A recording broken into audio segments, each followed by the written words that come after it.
Bom Bom dia, dia, Pedro. Bom dia, Pedrinho, meu irmão. saudade de vocês. Saudade Pois de é. você. Como é que você tá? Tudo bem? Andamos com saudade de todo mundo por enquanto, né? Foi. A Né, festa dele, Pedro? né? Tá tudo bem, a gente vai falar, tá tudo bem, não tá tudo bem, tá tudo bem, não tá tudo bem, né? Cada dia, Pois cada é. momento é um momento, né? Pois é. Agora tá tudo bem, tá maravilhoso, tá aqui com vocês logo num domingo de Páscoa de manhã com vocês, já tá tudo bem. Feliz Páscoa, então, para você também, para toda a sua família. Cadê minha amiga Thaís? Não quis fazer, né? É, a Tata ali tava, vai agitar o café da criança agora. Deixa eu falar um pouquinho. O Kleber até fixou o comentário. Mindfulness, né? Eu falar minha primeira experiência com Mindfulness, porque eu acho que a grande maioria das pessoas não vão saber, né? A grande maioria não vai saber o que é o Mindfulness. E quando eu fiz a minha certificação em Portugal, em parentalidade consciente, com a Micaela Owen, o Mindfulness ela é a base de toda a parentalidade com a Micaela. Porque a Mia fala assim, não adianta eu não querer gritar, não adianta eu não querer bater, não adianta eu aprender um monte de técnicas se eu não olhar o que é que está aqui dentro. Né? Se eu não saber por que eu estou gritando, qual é o seu gatilho, o que está acontecendo. Ela tem uma pergunta que para mim, que é a base da parentalidade dela, é o que é importante agora? E eu acho que isso traz muito o que é. Aí depois nós fizemos o curso, eu e o Kleber somos alunos do Pedrinho, a gente fez o curso lá, o Focit, não foi Focit? Foi. Foi de mindfulness, assim, porque não é porque quando a gente fala em mindfulness, muitas pessoas acham que é meditar. E não é isso, né? Isso é uma ferramenta. Eu queria que você explicasse um pouquinho pra gente, pra turma aí, o que é o mindfulness. Bom dia a todo mundo, muito bom estar com vocês aqui. Então, eu cada vez mais estou aprimorando o que é mindfulness, né? Para mim, mindfulness é o nosso estado natural, né? Quando a gente olha uma criança, ela está sempre no momento presente, ela está sempre ali, sabe? Ela vive ciclos no momento presente. Até durante uma birra, ela está super presente na birra dela, na frustração dela, né? Então, a questão é por que nós, adultos, deixamos de ser mindful? Aonde a gente perdeu a nossa consciência, a nossa presença, e a nossa mente começou a nos governar e nos guiar. Então, mindfulness não é meditação. A meditação é um caminho para mindfulness, né? Sendo que a meditação... Então, mindfulness é mais importante que a meditação? Não. Meditação, eles estão no mesmo patamar. Só que para eu chegar no estado mindful, eu preciso meditar. E meditar nada mais é que as pessoas acham que meditar é parar de pensar. E aí falam, não consigo meditar porque eu não consigo parar de pensar. Ou falam assim, meditação é para quem já é zen. Eu falei, porque você não conhece a pessoa por dentro. Ela pode ser, porque ela pode ser toda calma e tranquila, mas por dentro é um turbilhão. Então, meditar nada mais é do que a gente nos sentar com a nossa melhor companhia que existe na Terra. Você com você mesmo. Isso não é maravilhoso? Você poder sentar com você e ficar 15 minutos sem ter que nada? Nem para todo mundo, né? Tem muita gente que esse parar é que dói, né? Porque tem que olhar. Por que parar dói? Por isso que ninguém quer meditar. Porque e agora, nessa quarentena, todo mundo foi obrigado a parar e olhar. E é por isso que temos tantos problemas no casamento. A gente tem visto muito aqui, assim, né? Os atritos têm se intensificado. Acho que é por isso também, né? Porque agora eu tenho que parar. E aí, o que a gente está falando, já estamos conceituando mindfulness de uma forma simples e natural, né? Parar. Outra coisa também, que está dentro de mindfulness, e tem muito a ver com o nosso momento, eu falava muito com a Taki ano passado, foi um ano que não aconteceu. Falava, pô, o ano não está acontecendo, que ano difícil. Ou quantas vezes ano passado eu falei, qual o sentido da vida, tá? A gente acorda, toma café correndo, leva a criança para a escola correndo, almoça correndo, leva a criança à tarde para a escola correndo, trabalha correndo, chega em casa, arruma um pouquinho da casa, dorme. E no dia seguinte, replay. A gente vivia num automático muito grande. A gente não se relacionava mais, casais, pais e filhos, não tinha relacionamento, tinham compromissos. Sexta-feira eu vou pro futebol e você vai tomar chá com suas amigas. No sábado a gente faz um churrasco de família. Era tudo programado. Ninguém se relacionava de dentro. Ninguém mostrava as suas dores, suas dificuldades. Porque era tão corrido o dia que tá tudo bem. Até o cineminha estava encaixado ali no fazer e não no estar. E agora não vem uma guerra mundial separando, segregando, trazendo ódio, raiva. Não veio uma guerra. Veio uma pandemia, onde trata todos com igualdade, rico, pobre, independente de todos somos uma única raça, uma única unidade, né? Estamos vivendo a Páscoa nesse momento, né? E aí a gente tem que ter um pouquinho de ampliar nossa consciência para ver o tamanho do presente que a gente está ganhando. Porque foi claro que a gente não pode generalizar, né? Tem cada casa é uma casa, cada casa existem seus conflitos que já existiam antes, agora podem ser potencializados, mas a gente foi convidado a sair do automático. E mindfulness é isso, sair do automático, tomar consciência. Consciência que existem pensamentos, sentimentos, emoções acontecendo aqui dentro. E quando eu não sei lidar com elas, ou quando eu não as conheço, provavelmente eu vou repetir um padrão que pode ser autodestrutivo. Então isso tem muito a ver com esse momento. Porque muitos casais, eu estava com uma aluna minha que faz o curso comigo, eu tenho mantido alguns encontros semanalmente com os alunos, ex-alunos. E ela falou, Pedro, eu sou casada há 21 anos, muito bem casada. A gente nunca cozinhou juntos. Em 21 anos. Estamos cozinhando todas as noites.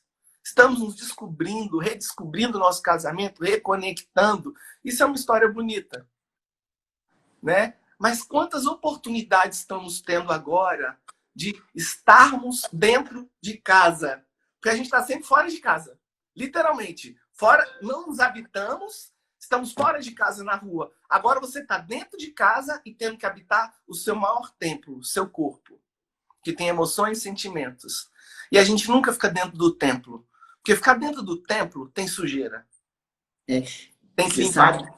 E você sabe que uma coisa que eu até comentei isso logo no começo, eu falei assim, se você pegar para a internet, a coisa que mais tem é 5 atividades para fazer. Quantas atividades? É como se as pessoas não conseguissem realmente parar. Eu preciso, neste momento, fazer uma lista de 30, e eu sou um pouco dessa. Você sabe que eu sou, né? O Pedro já teve que puxar minhas orelhas, o Pedro já teve que me dizer assim, ó, se você abrir mais uma página de um livro, você vai estourar, porque eu era praticamente um bomba relógio, porque eu era essa de fazedora, eu ainda sou um pouco. Inclusive, a gente estava conversando sobre isso ontem, de noite, antes de dormir, a gente estava conversando sobre isso, porque eu falei, eu preciso de uma programação. Para que você quer uma programação? Exatamente isso que eu estou falando agora, né? Porque, e eu falei para ele, olha só, agora nós não temos programação, porque eu estou tranquila, porque eu sei que amanhã você não vai sair, que você não tem para onde ir.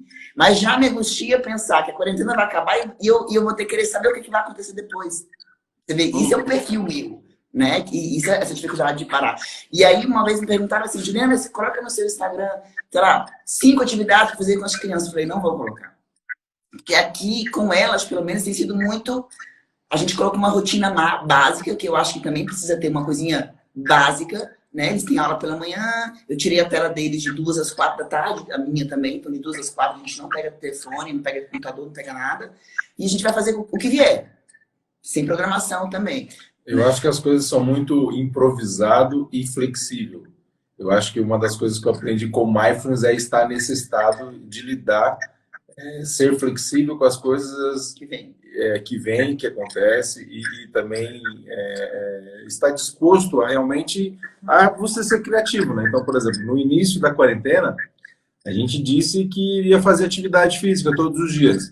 Eu tenho feito todos os dias, mas eu não posso obrigar eles a fazerem, sabe? Eu não posso simplesmente marcar no horário todo dia e falar assim, ó, 2 horas da tarde, sabe? Eu não gosto disso, não gosto de obrigar. Ontem eu cheguei lá pro João e falei, João, vamos lá embaixo, vamos fazer um exercício, vamos jogar peteca, vamos fazer isso. Ah, não, daqui a pouquinho, descer eu e a Juliana e ninguém mais. Só que eu sou flexível, eu não sofro por isso. Ela não, se ela se programar, se ela falar que vai descer todo mundo 4 horas e não for, ela vai ficar frustrada, sabe? Então, assim, eu acho que nesse momento, as dicas que de repente você pode dar, ou de repente até um exemplo, desse estado mindfulness na prática de como a gente pode fazer, né? Porque para mim, eu falo do Kleber. O Kleber antes passava por situações de, de um estresse que me levava num nível de ansiedade que, meu Deus do céu. E hoje, o estado mindfulness me ajuda, porque agora eu paro, eu respiro, eu sinto minha ponta dos pés, eu sinto a ponta dos dedos, eu lembro da sua voz falando, entendeu? Quando eu me vejo que eu estou entrando no estado de meditação, eu estou orando. Aí eu já estou conversando com Deus. Então, o meu estado físico, mental, já desconectou. Já não está mais naquela ansiedade, já não está mais naquele estresse. Então, eu criei a minha própria rotina. E acabou que me fez tão bem que eu faço todo dia. Então, todo dia eu começo buscando esse estado mindfulness com a meditação e entro na oração. E aí eu mudo o meu estado. Entende? Essa é a minha prática. Lidar com as coisas um pouco mais flexíveis. A flexibilidade surge da consciência. Quando eu tenho consciência que eu já botei um ponto que eu tenho que chegar, e vamos botar um ponto de chegar dentro de casa. Hoje vai ser isso, vamos fazer assim, assim, assado.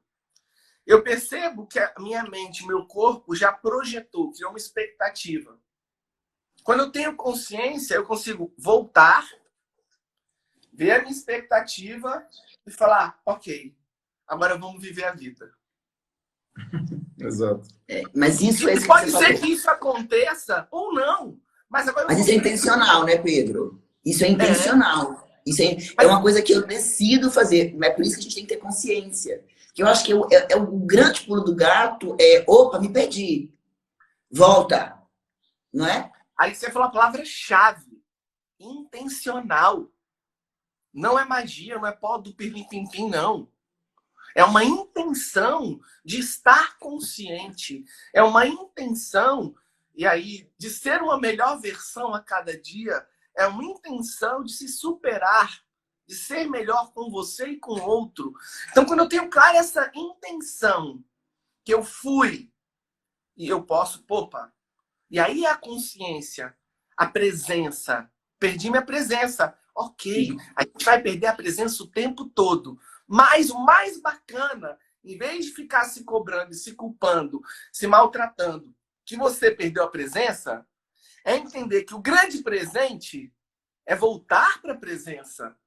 Então a gente tem que sair dessa nossa mente vermelha, reativa, e para nossa mente verde, que é expansiva, intuitiva, que tem percepção de si mesmo. E para sair dessa reatividade, só tem um jeito, é trazendo a mente para dentro do tempo. Aquietar, acalmar a nossa mente. Porque se minha mente já acelerou, caraca, hoje eu tenho que estudar com as crianças, eu tenho que fazer minha atividade, eu tenho que fazer... Porque aqui, a gente, por acaso eu estou em Brasília hoje, mas a gente está fazendo quarentena na nossa chácara, 70 quilômetros daqui, né? E mesmo lá, a gente optou por abrir mão da ajuda da nossa caseira. Então a gente está cozinhando, a gente está limpando a casa, lavando a roupa, a gente está fazendo tudo. A gente tem uma pessoa que poderia ajudar, mas a gente achou que não seria certo nesse momento a gente não passar e assumir essas responsabilidades que muitas pessoas estão assumindo das suas casas, né? Então, quando a gente começa a planejar demais, eu vou perdendo a minha presença. Eu vou indo para fora.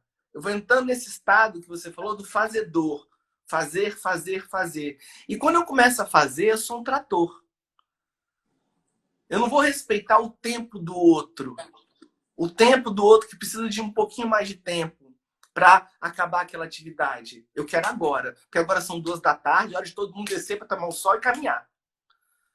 Né? Então, quando eu começo a trazer essa consciência para mim, eu trago essa flexibilidade que não é a ausência de planejamento. As pessoas têm muita dificuldade quando eu falo que a mente não pode estar no futuro nem no passado. Uma coisa é o planejar, o organizar. A gente planeja, a gente organiza. Mas a gente flui com isso. A gente flui com o planejamento, a gente flui com a nossa organização. Porque, de fato, eu não controlo nada. E agora a gente está vendo como a gente não tem controle de nada mesmo. A gente tem que saber fluir, navegar e reaprender a nos relacionar. E aí, tantos casais têm essa dificuldade. como se relacionar novamente, né? Porque a gente perdeu a relação, o relacionamento, o entrelaçar entre duas pessoas, porque são dois Walking Dead, às vezes dentro de uma casa, dois zumbis vivendo, fazendo, não estando presentes, conscientes, e na hora que eles param dentro de casa, que são obrigados a parar e se olham, são dois estranhos. São dois estranhos ali. E agora, com um bando de estranhozinhos também. Que eu ia te perguntar sobre as crianças, porque as minhas filhas fizeram com o Pedro também o curso, né, o Mindfulness para criança. E, por exemplo, eu tenho um dos meus meninos aqui que ele não está bem, assim. Esse momento de parar para ele gera Ele fala assim, mãe, eu não me sinto produtivo. Essa coisa das crianças tem de já terem que estar produzindo, né? Já terem que estar... porque, assim, sabe essa sensação de que o dia passou e eu não fiz nada? Uhum. Isso é só meu? Se eu estou errada? Entende? Porque isso em mim gera angústia. Quando eu penso na lista de coisas que eu teria que fazer, que eu poderia fazer, e que eu não fiz porque eu passei o dia inteiro em casa vendo um filme, isso me angustia. Entende? Presente também. Preciso repetir, né, o curso. Ficar um dia... Que bom também de poder ficar em casa um dia assistindo um filme, né? Porque a gente está sendo convidado a reaprender a viver. Sabe? Como eu estava falando, essa pandemia está trazendo a gente um olhar que a forma como nós estávamos vivendo não fazia mais sentido. A forma como estávamos consumindo a vida, consumindo as nossas relações, não fazia mais sentido. E isso é doído, gente. A gente não pode dizer que isso é doído. Você tinha uma vida cheia de coisa, ia para academia, depois ia para o trabalho, depois mudou, sabe? E esse reaprender é muito importante para a nossa sociedade. Esse reaprender a respeitar o tempo do outro, a respeitar, olhar o outro, a ver o outro. Sabe? Olhar para uma criança e sair dessa guerra que a gente tinha. Bora, acorda, faz, calma. Vamos estar aqui com a criança. O que a gente pode fazer agora? Porque, claro que a gente não pode generalizar, mas tem muita criança feliz que está tendo os pais e as mães pela primeira vez na vida. Muitas. As minhas falaram, não quero que essa quarentena acabe. Muitas. Eu tenho um que está bem angustiado, mas os outros são assim, que maravilha. Sabe, eu vejo as minhas filhas estão numa doçura, numa calma. Eu tinha duas crianças lindas, estressadas, nervosas, com os compromissos da vida, parecendo mini adultos, estressadinhos, ansiosos. Elas estão felizes, abraçando, beijando, amorosas. Claro, eu estou falando do meu cenário em casa, porque eu e a Thais, a gente trabalha à noite normalmente, então a gente fica muito em casa. Então a gente se relaciona muito, a gente convive muito junto.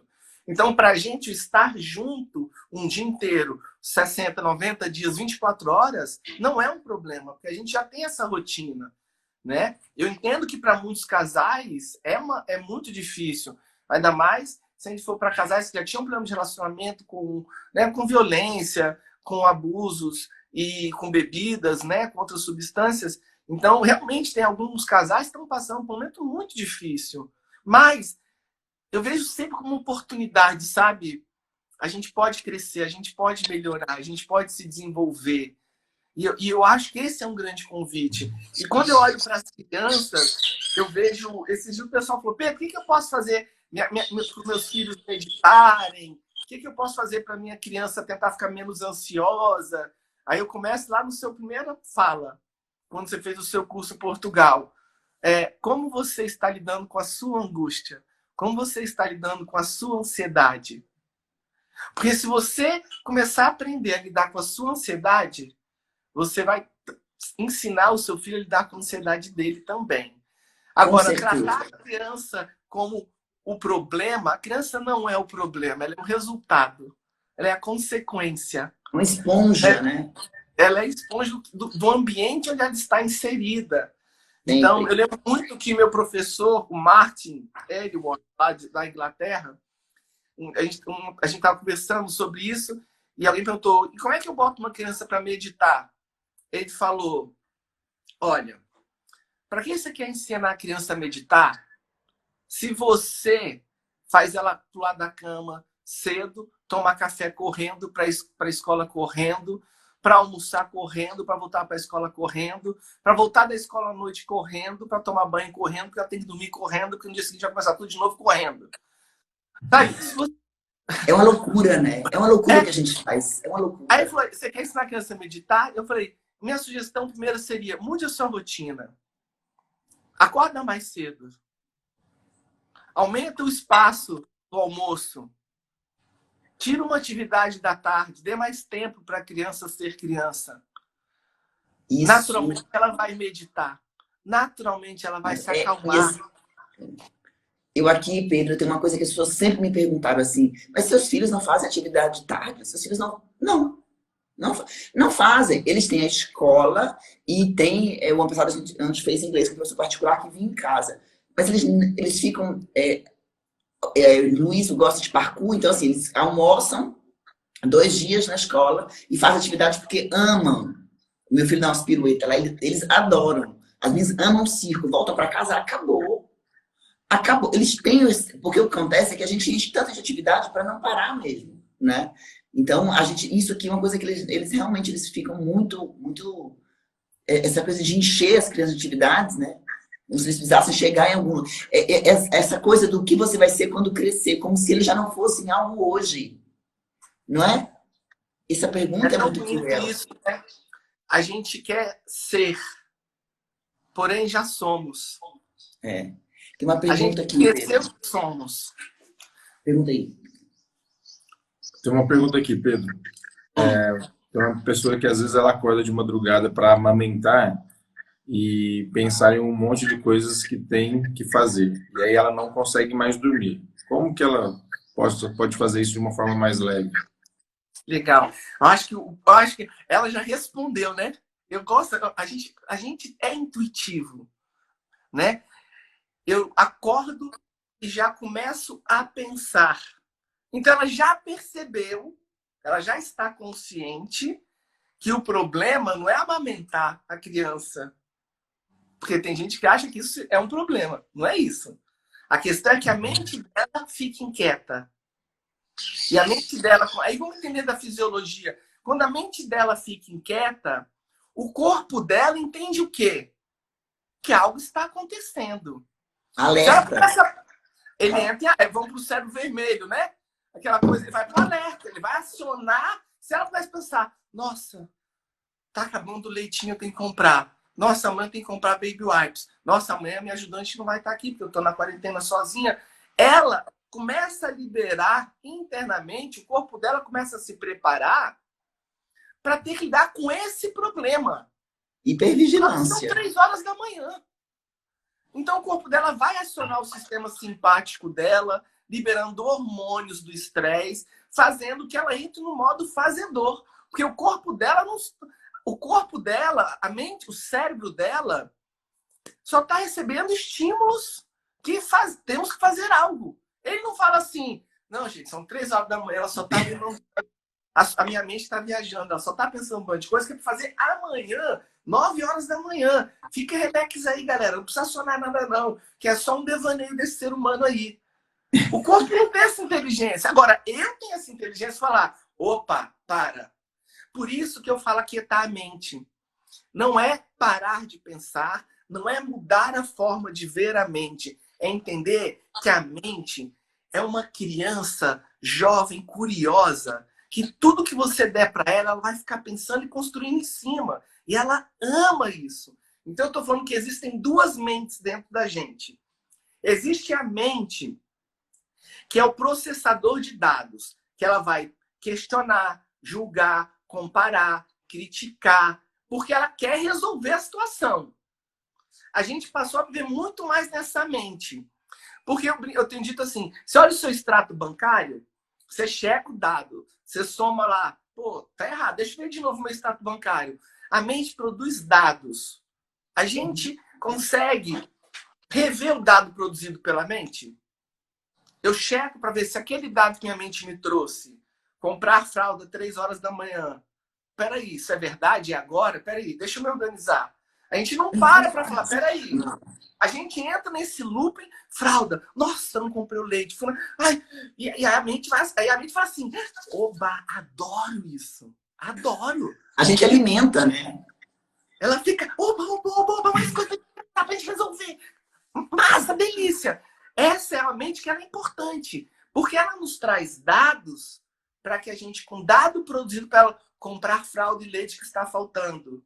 Ok, agora calma. Agora que eu recebi que é isso a minha preocupação, é hora. Peraí, é a melhor hora é agora, 3 horas da manhã? Não, peraí.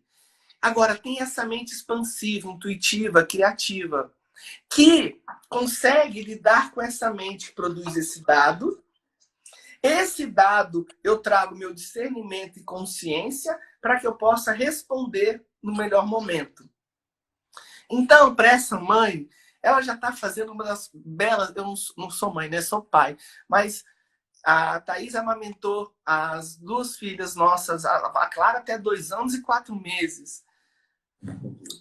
Em vez de deixar a sua mente pensar em tudo que você tem que fazer amanhã, e como você está cansada, e como está difícil, e como você está sem ajuda, ou seja, somente ficar na roda negativa, sente o seu bebê no colo. Ou seja, a sua mente vai falar assim, fralda. Aí você fala, estou pensando em fralda. O que eu faço? Sente o bebê no colo. Não, mas é porque amanhã sente o bebê no colo. E outra, sente o bebê mamando. A sensação física dele mamando. Traz a sua mente para dentro do seu corpo, para a experiência do amamentar.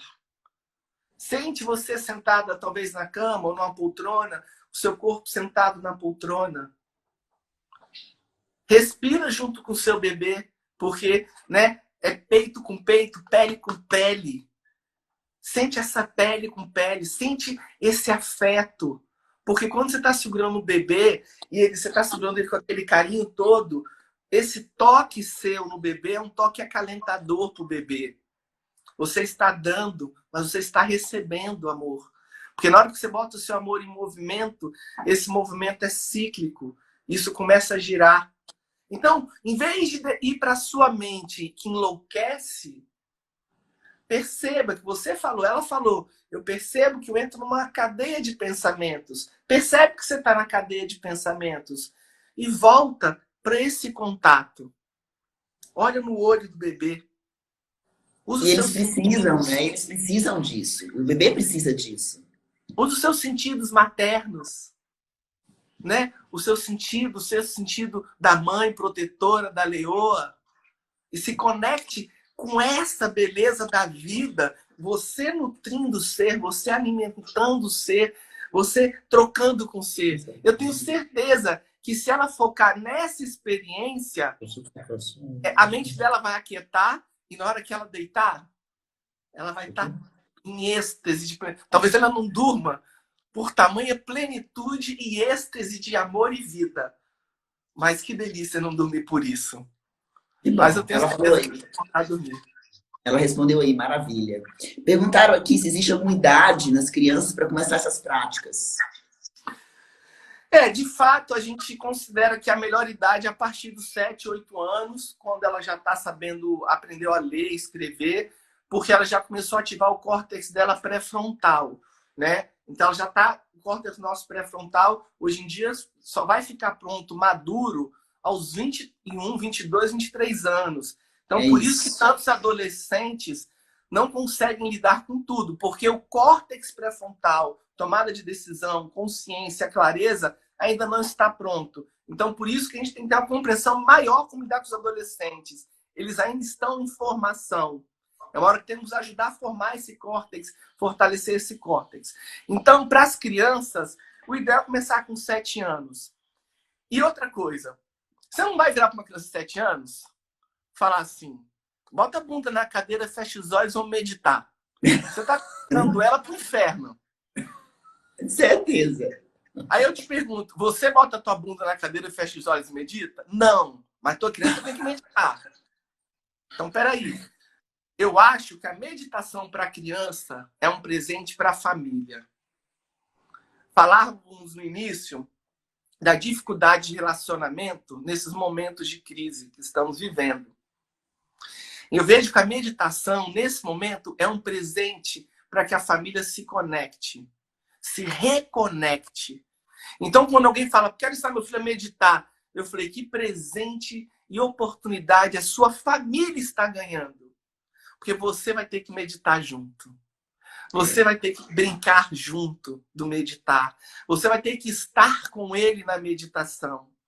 E isso é uma oportunidade de reconexão com a sua esposa, com o seu filho, com a sua filha, né? Você quer falar alguma coisa? Eu vou falar como a gente começa a fazer isso. É só para falar uma coisa muito importante que a gente vai ver muito nesse momento, e você está falando muito de relação. Mas a criança, principalmente a pequena, ela tem muito essa coisa de ficar ela com ela mesma, de brincar sozinha. Ela tá ali horas naquele Lego, tentando encaixar, ela tá ali. Isso é uma meditação, isso ela está ali com ela mesma. Só que nós somos tão incomodadas com essa solidão que a gente interrompe, percebe?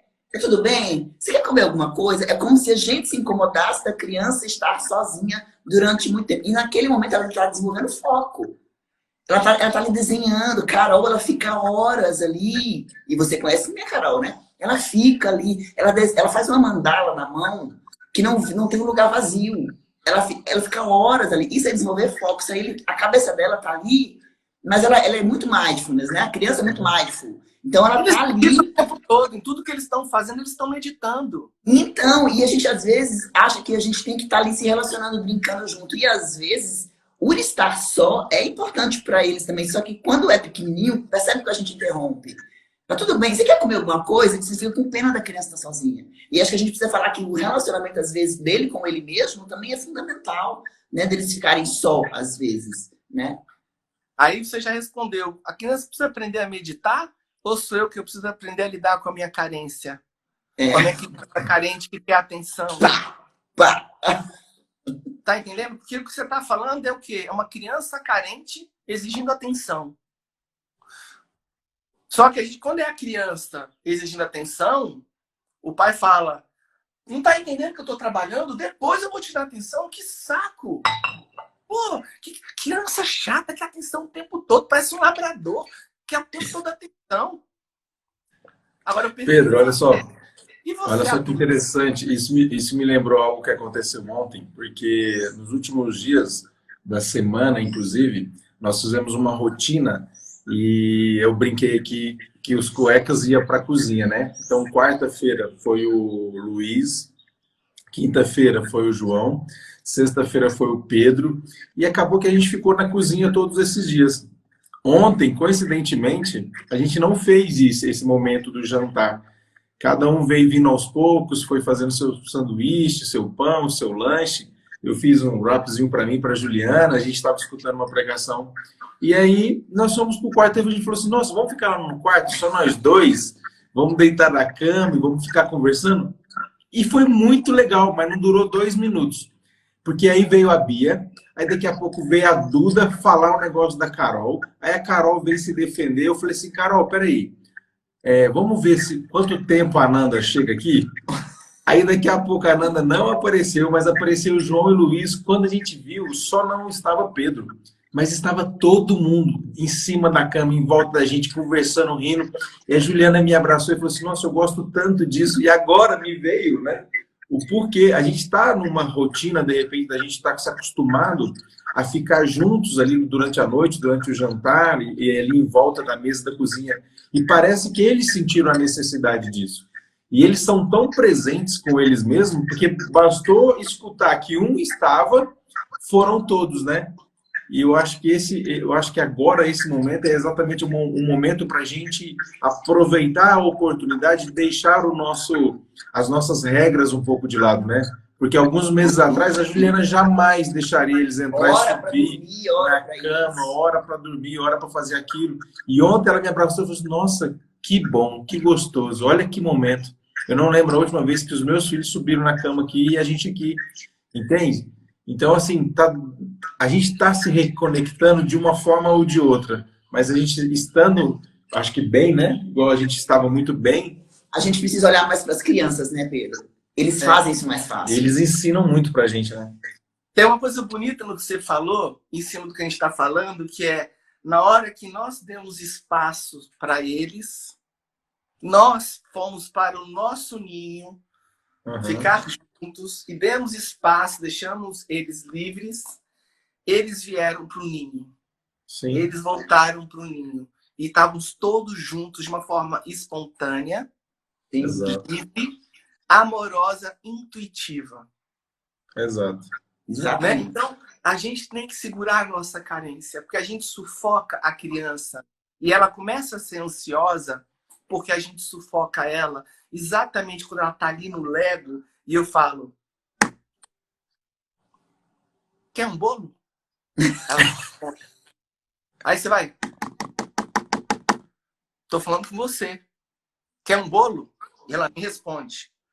Na terceira, fala: ei, tô falando com você, olha nos meus olhos, sou sua mãe, me respeita. Você não vê que eu tô aqui falando com você, não? É exatamente isso. O que é? Você quer bolo? Não. Quando eu quiser, eu peço. Sabe? Então, carência, né? Somos crianças carentes, feridas, com medo, com raiva. E às vezes a gente projeta na criança querendo atenção para nossa criança. A gente não está sendo pai consciente, maduro, que está ali. É hora. E apenas apreciando. Aprecia, faça. Quando a sua criança estiver pintando, desenhando, sente atrás e fique apenas olhando, observando aquilo. Respira, fica ali vendo.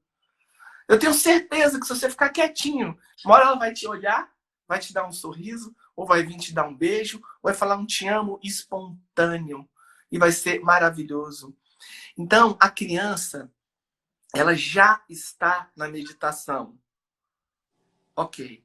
Mas uma aluna minha me perguntou: Pedro, mas eu estou em casa o dia inteiro, então hora que ele dá umas birras, ele fica inquieto. O que eu posso fazer para ajudar ele? Eu falei: uma brincadeira fácil de fazer com as crianças e ensinar elas a se acalmarem é estátua. Então, estátua. Estátua não é para, fecha os olhos, fica quietinho. Mas como é que é a nossa estátua? Você pode pegar o bicho que ela mais gosta, o super-herói que ela mais gosta, né? E você vai botar uma música para excitar a criança. Ou seja, eu vou excitá-la, agitar. Então, eu boto, agito, pulo, grito, e aí paro. Para. Agora fica quietinho igual um sapo. Ou fica quietinho igual o Superman, fica quietinho igual a Barbie, sei lá. Dá um nome lúdico do que ela gosta. Mas manda ela colocar a mão no peito e a mão na barriga. Na estátua não é estátua. É estátua parado, em pé, mão no peito, mão na barriga, cheira a flor, apaga a vela. Eu tô brincando, ensinando para ela. Agita, acalma. Brincou disso? 1 dia, 2 dias, 3 dias, 7 dias, 8 dias, 10 dias. Qualquer hora do dia você pode falar assim: ela está muito eufórica, ela perdeu o prumo, ela desconectou, ela entrou no cérebro vermelho reativo dela, ela foi pega, ela foi tragada pela reatividade. Você fala: lembra da estátua? Lembra do sapinho? Faz igual o sapinho agora. Só que ela brincou tanto daquilo que quando você traz isso em algum outro momento do dia dela, onde ela perdeu o prumo, ela consegue. Eu estava esses dias, a Valentina, a gente tá na nossa chácara e eles resolveram ir para o Rio. E a gente foi para o Rio, né? E quando chegou no Rio tinha uma correnteza e a Valentina começou a ficar com medo. E eu não estava perto, eu estava uns 5 metros de distância dela. Né? E ela começou a entrar no medo e começou a ser pega pelo medo. E ela começou a ficar assim. Eu falei: Ina, lembra? O que você tem que fazer agora? Aí ela começou a respirar. A mente dela saiu do medo, foi aquietando, acalmando. Ela falou: pai, eu estou segura. Sim, você está segura. Calma, tá tudo bem. Mas ela, de tanto que a gente já brincou, ela tinha o recurso já com ela. É dela o recurso. E aí eu mostrei para ela, no momento do medo: Eu tenho certeza. Eu lembro, ano passado, ela também foi muito legal. Elas foram competir karatê, que as duas fazem luta. Então, elas fazem karatê. E aí, antes de entrar na luta, ela ia lutar mesmo. A Valentina ia trocar porrada. E eu tava assistindo e eu vi que quando chamou ela, ela parou, né, para começar a luta. Ela fez assim, ó. Botou a mão no peito, na barriga, respirou. Aí foi pra luta. Que legal. Ou seja, não foi eu falando, pare, não foi... Foi na brincadeira, no lúdico. Chegou uma hora, ela absorveu aquilo, que aquilo acalma ela. E ela começou a usar sozinha. Legal. Como que a gente começou? Brincando de estátua. Uhum. Simples assim. Outra coisa também que funciona muito bem, se tiver alguma pergunta, eu não estou conseguindo ler, mas talvez vocês tenham... O Kleber tá lendo aqui, Tem uma pergunta que eu acho interessante, que ele pergunta assim, e como fazer nessa fase de isolamento, tirar o telefone dos adolescentes? Olha, eu acho que aí é uma coisa que a Ju fala muito bem, já falou milhões de vezes. Né? E é o que a gente faz aqui também. É uma reunião com acordo. Fazer um acordo. Sabe? É sentar e falar, o que a gente pode fazer? Qual a sua necessidade de ficar tanto tempo no seu celular? Entender qual é essa... Talvez tenha uma necessidade de relacionamento com amigos e seja importante para ele estar nesse relacionamento, né? Mas também trazer... A gente falou para as meninas, ó, a gente está no isolamento, a gente não está de férias. Entendeu? Então, a gente tem algumas responsabilidades que são importantes. Então, por exemplo, é importante todo dia fazer um pouco de atividade física, uma caminhada, um exercício. É importante vocês terem um tempo do brincar livre. É importante que a gente vai ter a hora do estudo. Porque a gente não está de férias. Não estamos de férias. Então, eu sinto que os pais, a gente vai com muita... Autoritarismo. A minha filha sai do celular. Então tá, você quer que seu filho saia do celular? Sai você do celular primeiro. Exato, esse é o problema. Ele sai do telefone, eu tô aqui na sala, desliga o telefone. E eu tô no meu telefone na sala. Eu não proporciono nada. Então, por exemplo, então, olha pra você primeiro.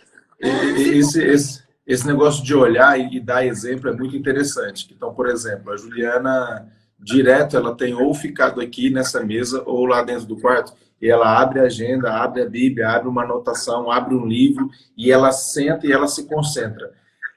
As meninas, de perceber isso dela, como não é uma imposição, começa, às vezes, também fazer isso. A coisa mais engraçadinha que eu achei foi a Bia pegar uma folha e dizer, não, eu estou estudando. Entendeu?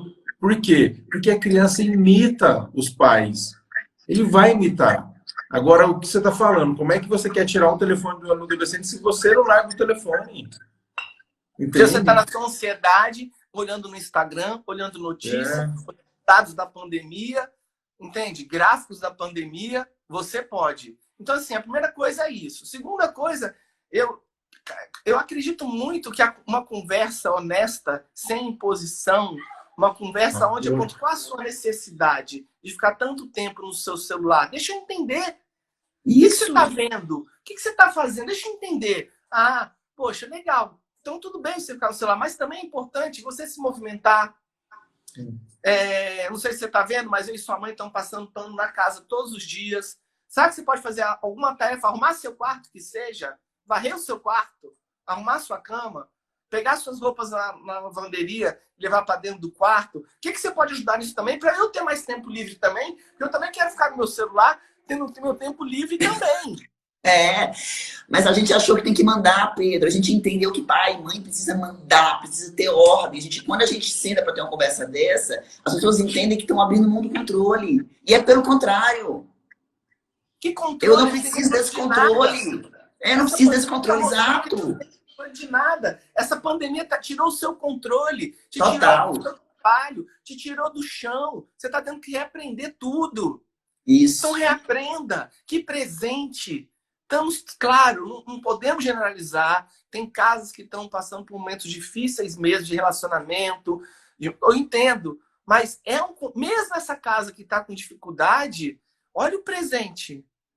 Sabe? Não dá mais para esconder, não dá para viver na mentira, não dá para a gente viver sem autorresponsabilidade, não dá mais para ficar tampando as coisas com pano quente. A gente tem que encarar de fato o que está acontecendo na nossa relação com os nossos filhos, nossa relação com a nossa família. É um resgate. Está tendo um resgate muito grande de valores que foram perdidos, de necessidades que são realmente necessidades. Porque tudo, sabe o que realmente é necessário para você? Quanta coisa supérflua você estava consumindo desnecessariamente. Sabe? Então, olha para essa relação com o seu adolescente, que ele está preso dentro de casa. Sabe? E se relaciona com ele de novo. Reconecta, resgata essa relação. Seja honesto, fala, ó, eu vacilei com você nisso, nisso e nisso, fiz merda mesmo, me perdoa, me desculpa. Sabe? Vamos se abrir, vamos ter coragem de falar então para sua esposa, para o seu marido. Ontem eu vi a Rita Lee, a Rita Lee bateu um papo com o Fábio Pochá esses dias, né? E ela tá até hoje casada com o Roberto, mas ela não chama ele de marido, porque ela falou que o marido é uma coisa muito careta, ela chama ele de namorado. Então, sabe? Então, conversa com o seu namorado, com a sua namorada, seja honesto. Sabia quando você age assim, eu me sinto assim? Sabia quando você age dessa forma, eu me sinto... Eu não tô falando quando você é culpado, não. Eu tô falando, eu me sinto assim por causa disso, disso e disso. Tenha coragem para falar. Talvez vocês descubram que realmente não tem nada mais. Ok. Talvez vocês descubram que tem muita coisa ainda. Ontem eu estava aqui com a Thaís e com os meninos aqui. Aí eu, por acaso, entrei num arquivo meu de vídeos. E vi vídeo desde 2012 das meninas até hoje. Né? E eu falei para a Thaís assim, eu falei, caramba, como a gente é feliz. Como a gente tem memórias, muita memória feliz. A gente vai olhar para o quê? Para as memórias difíceis? E aí é interessante.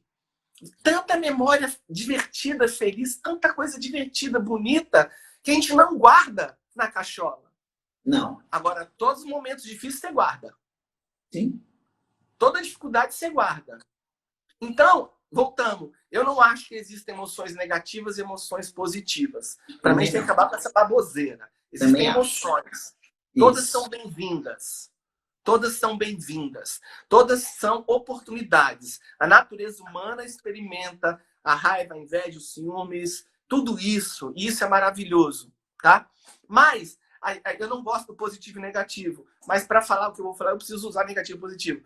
A gente tem que sair dessa mente viciada no negativo. A gente tem que parar. E aí é muito interessante. Eu estava pensando isso com a Thaís ontem. A gente tem que parar de dar luz para a escuridão, escuridão para a luz. A gente tem que dar luz para luz. Vamos começar a focar na luz. Não é negar o escuro, porque só existe luz porque existe o escuro. Só existe o amor porque existe a dor. São polos complementares. Não negue a escuridão, mas você não precisa viver na escuridão, porque existe a luz. Aprenda a focar e rever e relembrar com a sua esposa, com a sua namorada, com a sua marida, as coisas bonitas que vocês já viveram. As suas lembranças, as suas recordações. Olha para isso. Em vez de olhar só para os defeitos da pessoa. Começa a resgatar memórias bonitas. Já que você está em casa, pega o álbum de foto digital, porque ninguém mais tem álbum. Pega foto digital e olhe suas fotos digitais de 10 anos para cá. Quantas coisas bonitas foram plantadas? Quantas coisas bonitas estamos colhendo e não estamos saboreando a colheita? Porque estamos olhando só para as ervas daninhas.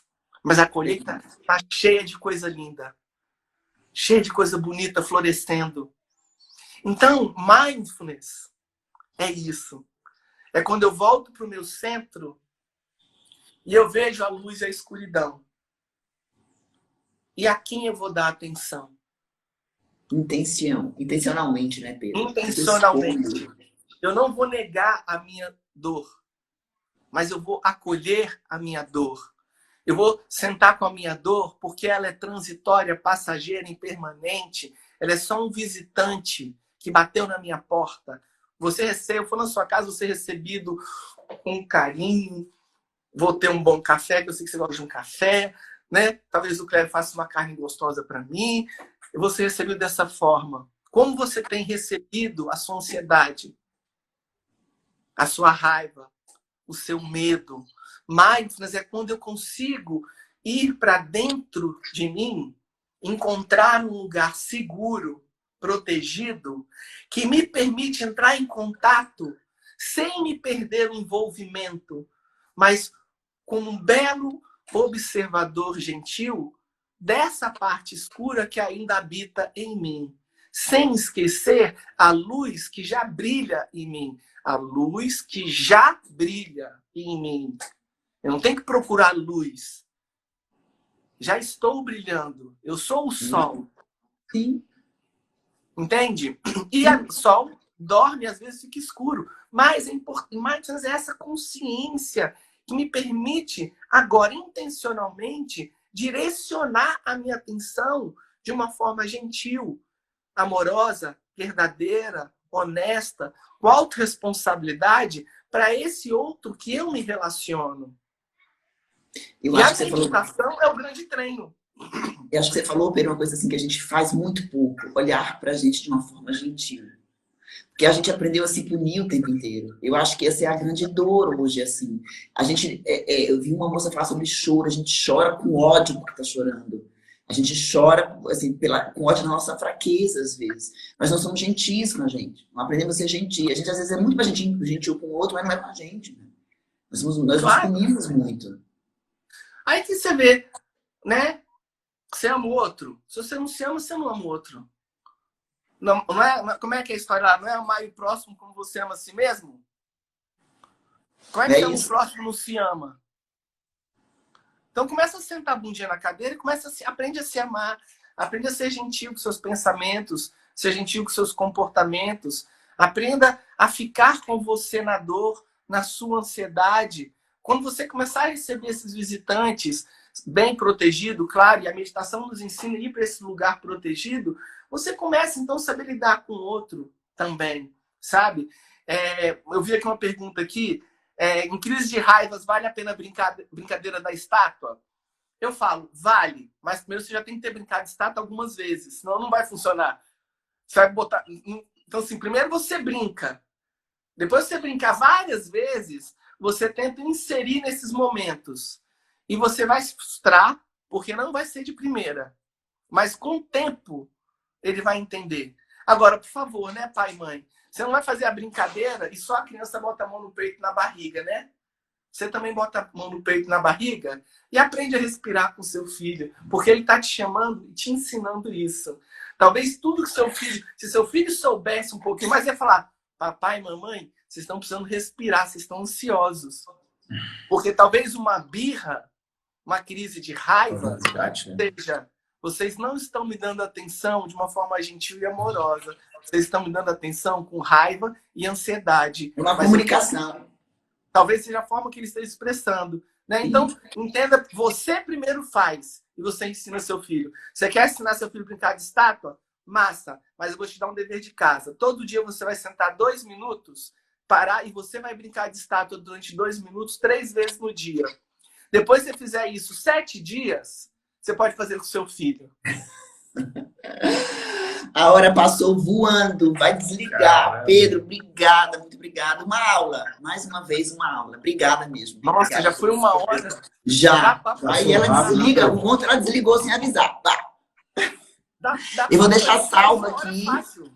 Eu vou deixar salvo aqui 24 horas para as pessoas assistirem, tá? Muito obrigada. Peraí, vamos tirar uma foto. Uma foto, vai cair. Tirar uma foto rápido.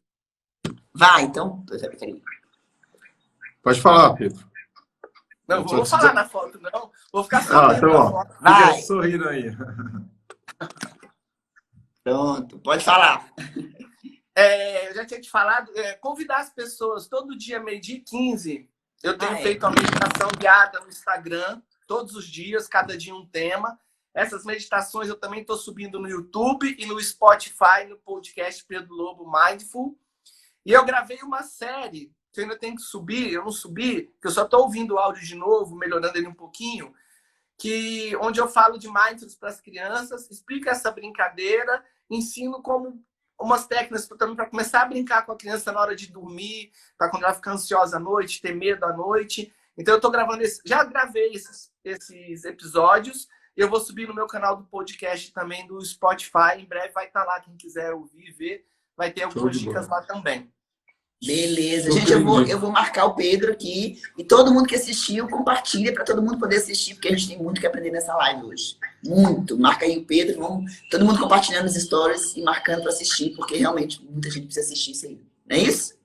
Beijo na Thaís, beijo nas crianças. Beijo, Pedro. Fica com Deus. Bom Vamos te ver, junto, irmão. já a gente vai se ver, né? Tomar nosso cafezinho e dar um abraço. Certeza. Beijo.